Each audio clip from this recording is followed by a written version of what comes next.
प्रश्न पूछा है, बहुत मामूली सा है लेकिन ये इम्पोर्टेंट है, प्रैक्टिकल है, लोगों के काम का है। देखिए, जब आप पास में होते हैं तो ये मैं हमेशा इसको बहुत हाईलाइट करता हूँ कि ये बहुत बड़ी अपॉर्चुनिटी होती है, क्योंकि सारा मामला ज़िंदा होने का और ज़िंदा होकर आमने सामने होने का है। ये इनवैल्यूएबल है, इसकी कोई कीमत नहीं लगाई जा सकती। और किसी के भी साथ ज़िंदा होने का, मैं यही नहीं कहता गुरु के साथ ज़िंदा होने का ही सबसे बड़ा मूल्य है, आपका अलाइव मोमेंट ही सबसे बड़ा मोमेंट है। और किस मोमेंट की हम कल्पना करेंगे, कुछ है नहीं। तो चूकना और ना चूकने की जो बात है, उसके लिए हमको जो चीज़ ध्यान देनी है, सबसे पहली चीज़ तो है कि एक अलर्टनेस और पेशेंस वो हमारे अंदर होना चाहिए, धैर्य होना चाहिए और थोड़ा चौकन्नापन होना चाहिए कि कुछ भी कहीं भी कोई भी चीज़ हमारे काम की हो सकती है, हमको हिंट करने वाली हो सकती है, ट्रांसफॉर्म करने वाली हो सकती है। किसी भी मोमेंट पर हम पूछ रहे हैं, नहीं पूछ रहे हैं, सुन रहे हैं, कभी भी कोई चीज़ क्लिक कर सकती है। ऐसा होता भी है। सवाल क्या है कि मैं पूछने के लिए इसलिए हमेशा प्रोत्साहित करता हूँ कि क्या पूछते हैं ये मायने नहीं रखता। और आपने देखा भी होगा कि कुछ भी कोई पूछता है, मैं आंसर तो कुछ भी देता हूँ। यानी कि कई बार तो आपको लगे पूछा इसने कुछ, मैं बात कुछ और कर रहा हूँ, या कभी किसी ने कुछ पूछा ही नहीं फिर भी मैंने उसको आंसर दिया। और जितने लोग आते हैं पिछले 20-22 साल से, सबका फीडबैक जानते हैं क्या होता है? वो सब यही कहेगा, हर कोई जब उधर एग्जैक्टली यही चीज़ मैं जानना चाहता था, मैं घर से सोच के चला था एग्जैक्टली जो आपने बोला। और ये एक आध नहीं, मेजॉरिटी में। तो ये मैजिकल नहीं लगता क्या कि ऐसा कैसे होता है कि हर आदमी के अंदर उठने वाली जो बात थी उसका प्रत्युत्तर, उसका रिस्पांस मिल जाता है, उसका उत्तर आ जाता है। क्योंकि मेरे पास कोई रेडीमेड आंसर नहीं होता, मेरे पास कोई रेडीमेड फिलॉसफी नहीं है, कोई प्रोपोगेट करने के लिए कोई आइडियोलॉजी नहीं है, कल्ट बनाने का कोई आइडिया नहीं है। इवन गुरु के रोल में होने का भी कोई आइडिया नहीं है। ये एग्जिस्टेंशियल मिस्ट्री और कॉन्स्पिरेसी है कि हम हैं यहाँ पर। तो जब कोई आइडिया ही नहीं है तो टोटल ब्लैंक नथिंगनेस कॉन्शियसनेस में है, तो जो कुछ भी होता है वो रिफ्लेक्ट होता है, और रिफ्लेक्ट होता है तो लोगों को कोऑपरेट करता है। तो इसीलिए जब मैं कहता हूँ कि प्रेजेंट होइए, और मैं यहाँ आके देखिए, जब लोग बाहर से आते हैं तो मैं चाहता हूँ कि आके बैठिए, कुछ नहीं तो बस बैठिए, बात कुछ भी करिए।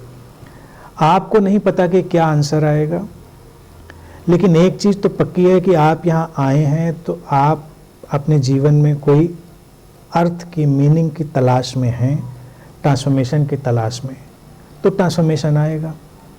अगर कोई एंटरटेनमेंट की तलाश में है या इन्वेस्टिगेटिव जर्नलिज्म की इच्छा में है, कि चल के पड़ताल करते हैं कि ये क्या लोचा है, तो वो जो ढूंढने आया है वो चीज़ पा लेगा, और जो नहीं ढूंढने आया वो चीज़ पा लेगा।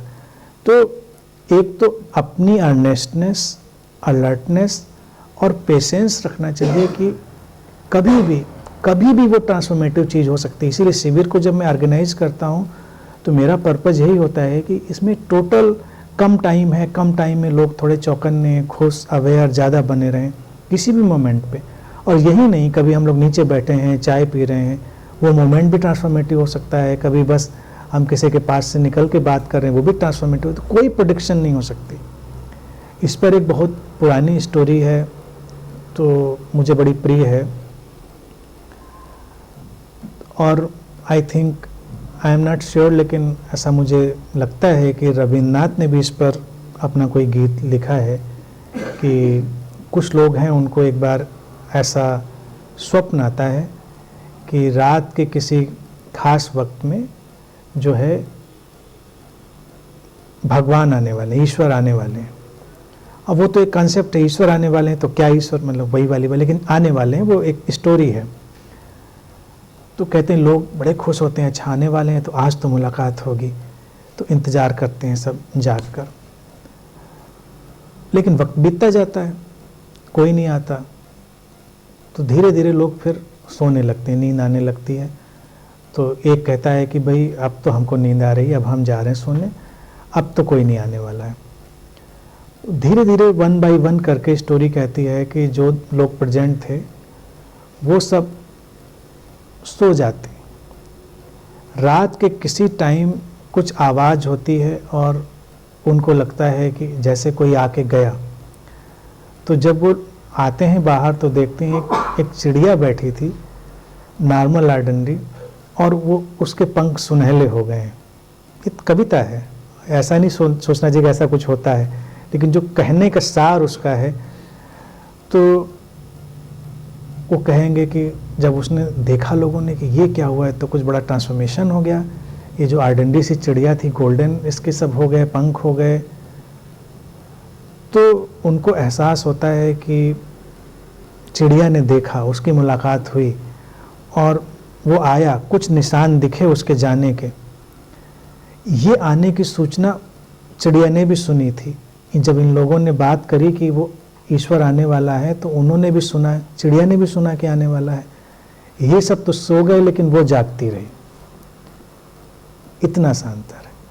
तो जो करें और क्या ना करें, करें बस यही कि चिड़िया की तरह थोड़ा जागते रहें, अलर्ट रहें।